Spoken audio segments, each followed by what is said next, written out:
Review du 5D première. Bonjour à tous. Salut à tous et bienvenue dans cette vidéo. Aujourd'hui, on va parler appareil, on va parler de Canon, on va parler 5D. Pas mal ça comme introduction.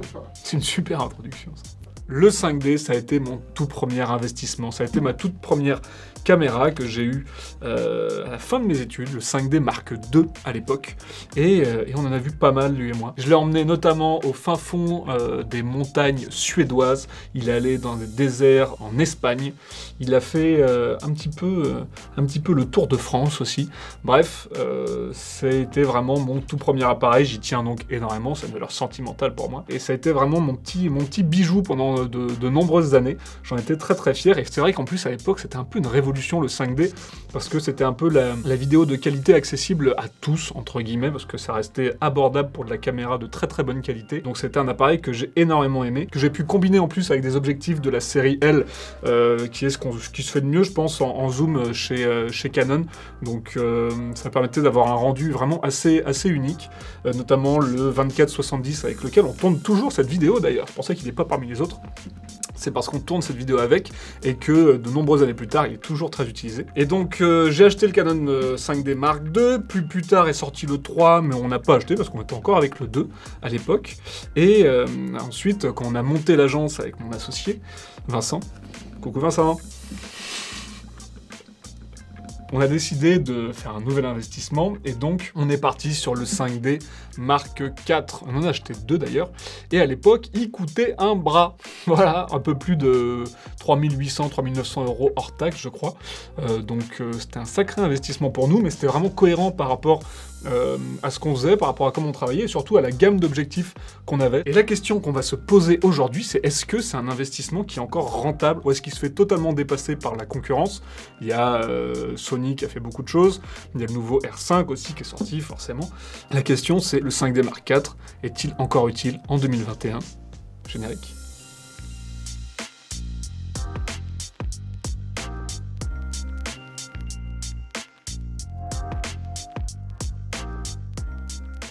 Donc on va commencer par une petite description de la bête. Le 5D Mark IV est sorti en 2016 et à l'époque c'était gros point fort forcément, c'était la 4K sur DSLR, ça se faisait pas partout et c'était la première fois que ça se faisait avec Canon, quoique c'était peut-être avec le 1D. Première fois que c'était abordable à ce prix-là en tout cas. Un écran tactile, ce qui se faisait pas trop à l'époque aussi, et surtout l'autofocus qui est juste génial et qui permettait notamment de cibler des éléments qui peuvent bouger dans l'environnement et de toujours le suivre.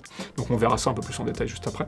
Le coût, donc je disais à l'époque, on était environ autour de 3800-3900 € hors taxe, et après avoir vérifié pour préparer cette vidéo, j'ai vu qu'on était descendu à 2200 € hors taxe, ce qui c'est un peu un game changer, ce qui fait un petit peu réfléchir quant à le fait de racheter potentiellement cet objet aujourd'hui. Pourquoi pas? Parce qu'effectivement, on est descendu sur un prix vraiment abordable, entre guillemets, pour ce type de matériel. C'est donc un DSLR plein format, ça a toujours été le cas chez les Canon 5D, c'est vraiment l'intérêt de la bête, donc avec un capteur 24-36 de très haute qualité, forcément, une monture EF, ce qui permet d'avoir tous les objectifs de la série L, et au niveau des codecs, il y a plusieurs choses, notamment un 4K en 25 images secondes, 422 10 bits, si je ne me trompe pas, qui est vraiment de très très bonne qualité, qui est très lourd, on va en discuter juste après. Et derrière, on a du codec H264 un peu plus classique, en 25 et 50 images secondes, en point move donc, et on a également des codecs plus MP4 plus compressés,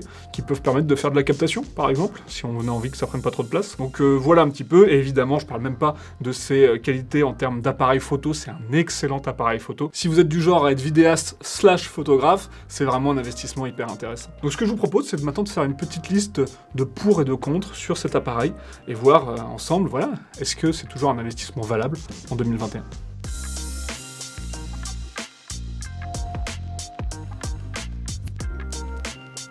Pour commencer, ce qu'on peut se dire, c'est que déjà, on est sur un boîtier robuste. Comme je vous le disais, dès le 5D Mark II, j'ai pu aller lui faire prendre des températures qui allaient de moins 15 à 40 degrés, et le truc ne bronchait pas. Évidemment, sur le 5D IV, c'est la même. Vous pouvez le transporter un peu dans tous les sens.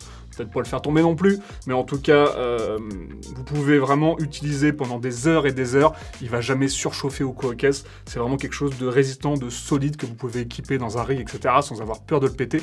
Donc vraiment, là-dessus, c'est de la cam qui est totalement fiable. Il n'y a aucun souci de ce côté-là. Ensuite, j'aimerais parler de sa versatilité. Ça se dit versatilité, les gens... ouais. Versatilité. Non, mais effectivement, blague à part, c'est un appareil avec lequel on peut tout faire. Je m'explique. On a à la fois des codecs très légers de type MP4 qui permettent de faire de longues captations. Alors attention, on a un enregistrement qui s'arrête au bout de 30 minutes, il me semble, qu'il faut potentiellement relancer. Ce qui est le cas également sur tous les autres DSLR, soit dit en passant, donc. Petite anecdote là-dessus d'ailleurs, pourquoi est-ce que tous les DSLR s'arrêtent à 30 minutes? Parce qu'en fait, jusqu'à 30 minutes, ils sont considérés comme étant des DSLR, donc des appareils photo. Passé 30 minutes, on passe sur du caméscope, donc vraiment de la caméra. Et la différence entre les deux, bah, c'est les taxes pour les fabricants. Donc effectivement, si on veut être moins taxé, on a tout intérêt à s'arrêter en dessous de 30 minutes, d'autant plus qu'effectivement faire de la longue captation, c'est pas l'utilité première de ce genre de boîtier. Donc c'est pour ça qu'on s'arrête à 30 minutes à chaque fois. Fin de la parenthèse. Comme ça, tu vas pouvoir te la péter à ton prochain déj, mon pote, avec cette anecdote.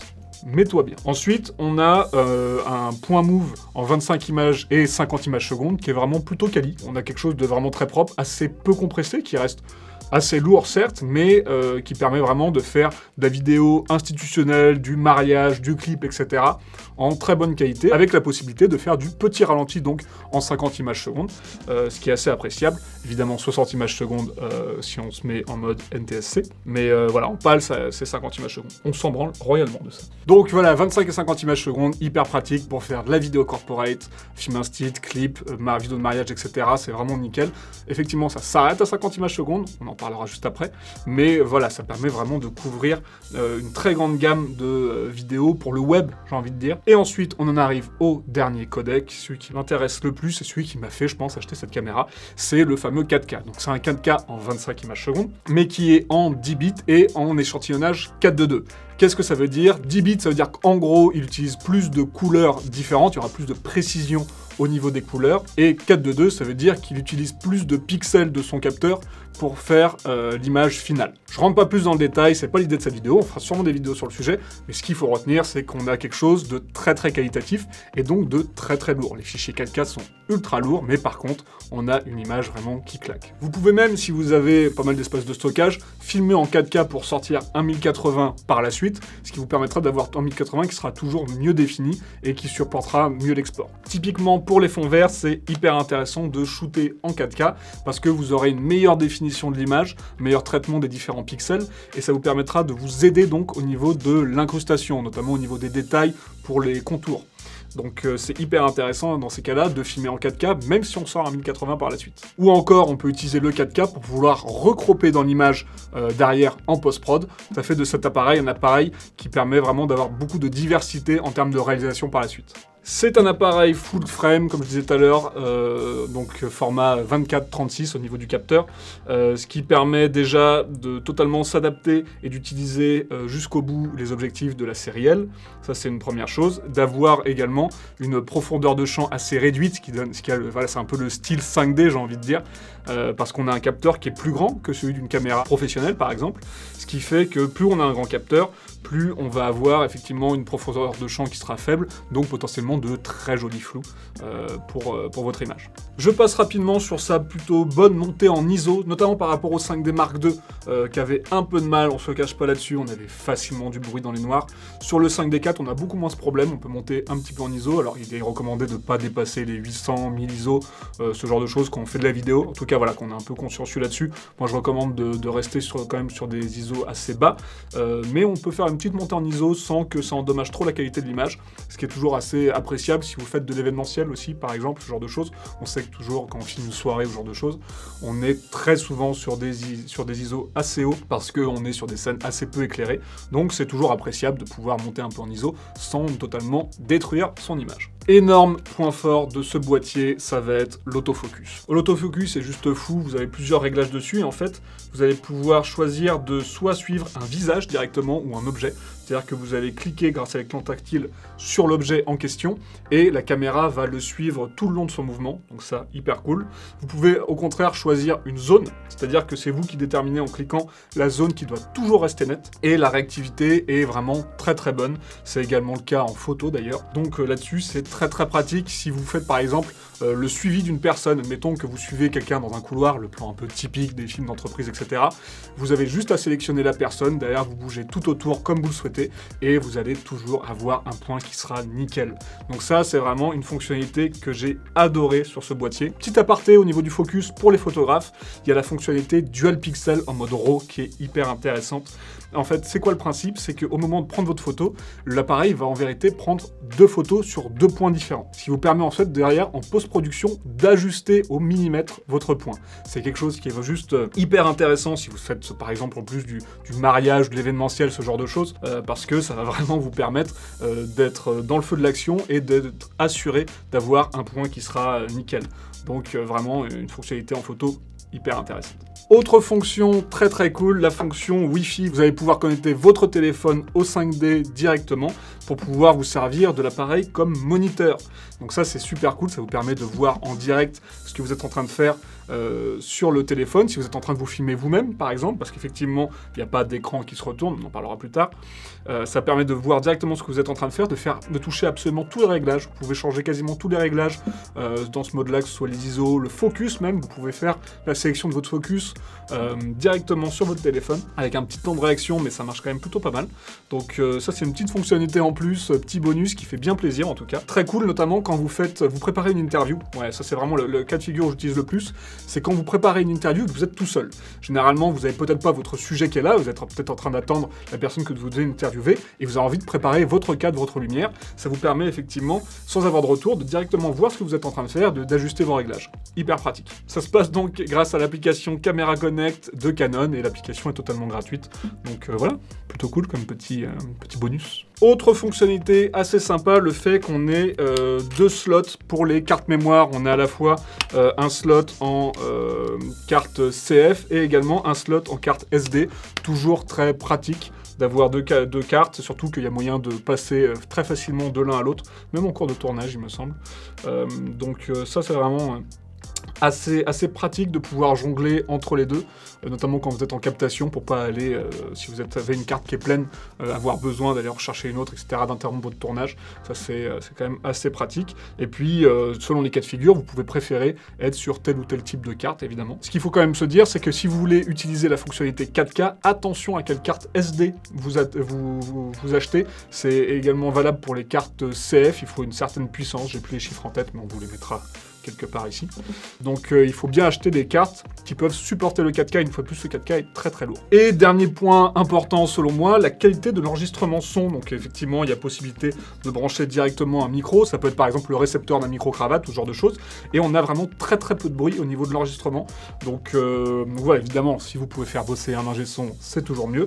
Mais si vous êtes en mode solo, vous pouvez carrément enregistrer directement votre son dessus et vous aurez quelque chose de totalement propre, que ce soit un petit micro que vous mettez ici sur la prise du haut, ou alors un micro-cravate, je vous disais, un petit récepteur que vous accrochez directement. Et on a quelque chose de vraiment plutôt propre pour un DSLR. Donc ça, c'est assez appréciable aussi, parce que le son, c'est important. On va donc pouvoir passer aux points négatifs. Effectivement, on a des points négatifs, et notamment par rapport aux dernières sorties. Effectivement, c'est un boîtier, comme je disais, qui date de 2016, donc il n'a pas toutes les dernières fonctionnalités. Même si, même en 2016, il y avait quand même des choses qu'il n'y avait pas et qui auraient dû avoir. Méchant Canon. Donc on va voir ça de suite.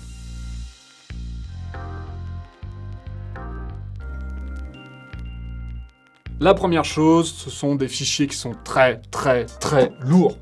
Lourd, quoi. Le 4K notamment, mais il va vous rendre fou. La carte, nous on a une carte dedans de 256 Go, c'est 40 minutes en 4K. Voilà, au bout de 40 minutes, vous avez fait 256 Go. Voilà. Ça calme, tout de suite ça calme. Donc voilà, typiquement là on est en train de tourner en 4K et je sens qu'on va bien être vénère à la fin quand on va voir le nombre de gigas que va prendre cette vidéo. Donc je vais essayer de la faire assez rapidement.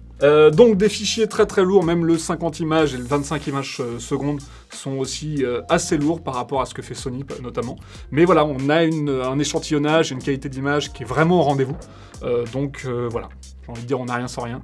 Mais voilà, au niveau de la compression, je pense qu'effectivement, ils auraient pu faire quelque chose d'un peu plus léger, en ayant vraiment voilà, des meilleurs algorithmes de compression. D'autant plus qu'aujourd'hui, on a des codecs de qualité équivalente, je pense au H265 par exemple, qui sont bien plus légers. Mais voilà, en tout cas, la qualité au rendez-vous, et voilà, c'est plutôt un boîtier qui s'adresse à des personnes qui peuvent avoir un peu d'espace de stockage derrière, parce que si vous avez juste un petit MacBook chez vous sans une armada de disques durs, ça va être chaud, ça va être très très chaud. Autre point négatif, on va que à 50 images secondes. Effectivement, même en 2016, on avait tout un tas de boîtiers qui proposaient du 100 images secondes minimum. Et c'est vrai que quand on veut faire des ralentis un peu stylés, avoir du 100 images secondes minimum, c'est quand même cool. Et 50 images, ça peut être vite un peu rébarbatif et on n'a pas forcément un effet très ralenti. Ça fonctionne en fait si on filme des gens. Tu filmes des humains effectivement en train de marcher ou ce genre de choses, ok, ça marche super bien. Mais tu veux filmer un objet qui tombe, typiquement, ce sera pas au rendez-vous. La qualité sera pas au rendez-vous et ça va être vraiment très léger. Et surtout, ce ralenti, on l'a que en 1080 en 4K, il n'y a pas de ralenti. C'est 25 images, 30 images en ATSC, point barre. Donc effectivement, ça c'est un peu frustrant, notamment avec ce qui se fait aujourd'hui. Donc voilà, petit point négatif, un peu embêtant. Autre point négatif, pas de stabilisateur intégré, alors qu'à l'époque, pareil, Sony le proposait. Effectivement, c'est quelque chose qui commence vraiment à se démocratiser dans tous les boîtiers, et c'est assez embêtant de ne pas l'avoir sur celui-là. Donc évidemment, derrière, vous pouvez avoir des objectifs stabilisés comme celui-ci ou celui-ci, mais pas le boîtier. Donc ça, c'est un peu embêtant sur des SLR, même si voilà, quand vous prenez une caméra professionnelle, par exemple, type Red ou Alexa ou Cocos, il n'y a pas de stabilisateur intégré. Donc comme quoi, c'est vraiment quelque chose qui est très propre au DSLR, mais je sais que beaucoup d'entre vous ont la petite tendance à utiliser votre caméra à la main, comme ça, sans aucun système de stabilisation. Apparemment, c'est quelque chose qui se fait beaucoup. Pas chez nous, mais voilà, pour ces gens-là, c'est hyper important d'avoir un capteur stabilisé. Et c'est vrai que même pour nous qui utilisons des stabilisateurs, ce serait quand même pas mal d'avoir un stabilisateur intégré à l'appareil. Donc voilà, effectivement, là-dessus, ils auraient pu faire aussi un petit effort. C'est peut-être, et je pense, ouais, ça doit carrément être dû au fait qu'on est sur un capteur 24-36 quand même, donc un plein format. Donc je suppose que mettre un système de stabilisation sur un capteur aussi grand est pas forcément simple. Donc voilà, pour leur défense, voilà ce qu'on pourrait dire. Mais bon. On peut faire un effort. Quand même. Autre point négatif, je sais pas si on peut dire que c'est un point négatif, si c'est un point négatif, si vous voulez partir en voyage, c'est qu'il est énorme. Il est putain de gros. Pardon, il est très gros et lourd. C'est assez lourd comme boîtier. Donc effectivement, par rapport à ce qui se fait aujourd'hui, les petits hybrides, etc., il vaut mieux être un peu équipé. Typiquement, nous, notre stabilisateur, on utilise un Zhiyun, je crois, en ce moment. C'est un peu le poids maximum qu'il peut se prendre. Alors surtout, si vous mettez un bon gros objectif 24-70 dessus en plus, on est vraiment sur le poids maximum de l'engin. Donc ouais, c'est un objectif, c'est un boîtier qui est lourd. Quand vous vous retrouvez à faire de l'épaule, par exemple, à la fin de la journée, ou de l'épaule ou du stabilisateur d'ailleurs, à la fin de la journée, ça commence un peu à piquer. Voilà, je pense qu'on a fait le tour, donc on va pouvoir répondre à la question, voilà, conclure. Est-ce que le 5D Mark IV est-il encore un bon investissement en 2021? La réponse, tout de suite. Alors, oui. Oui, carrément en fait, carrément. Et je vais vous dire pourquoi. Pourquoi? Parce qu'on a une qualité d'image qui est au rendez-vous.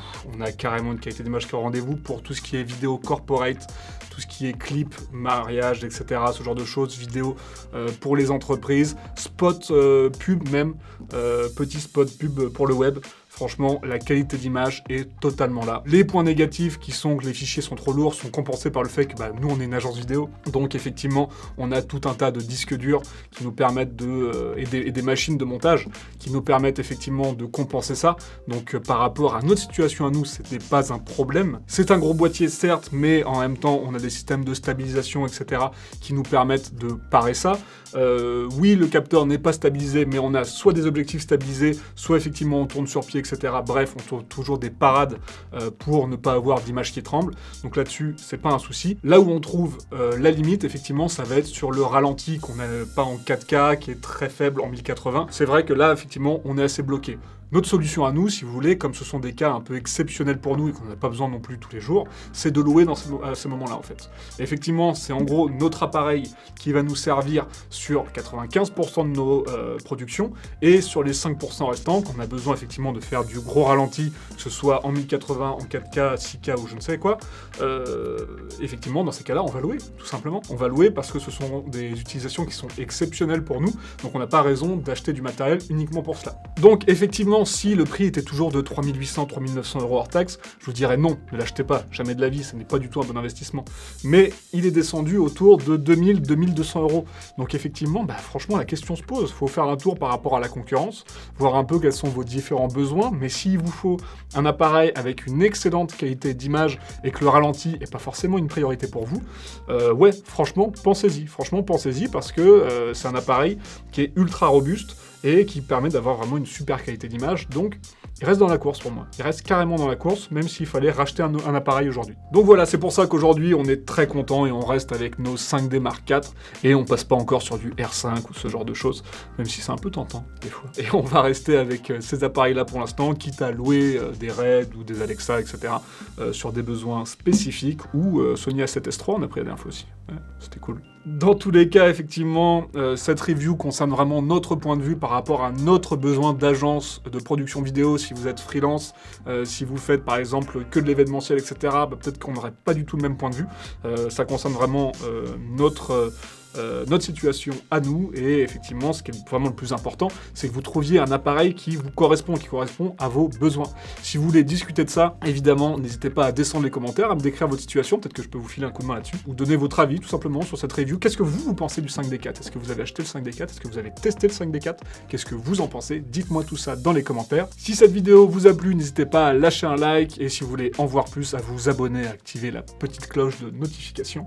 Et voilà, on se retrouve très vite pour de nouvelles vidéos. D'ici là, restez authentiques. C'est bon.